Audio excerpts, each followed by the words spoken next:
अस्सलाम वालेकुम प्यारे बच्चों। आज हम आपको कराची की कहानी सुनाएंगे। कराची का पुराना नाम कोलाची है। यहाँ मुख्तलिफ़ किस्म के रंग व नस्ल और कौमियतों के लोग आबाद हैं और सबको कराची ने रोज़गार फराहम किया हुआ है।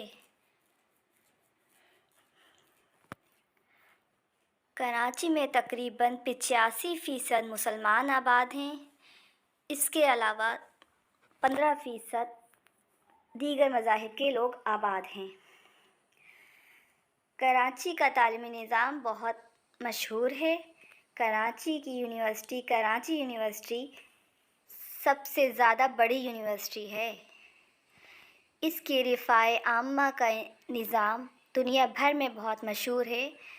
यानी हमारी ईदी एम्बुलेंस का निज़ाम दुनिया भर में बहुत मशहूर है। यहाँ के लोग शौक़ से कबाब, बिरयानी, कढ़ाई वगैरह खाते हैं।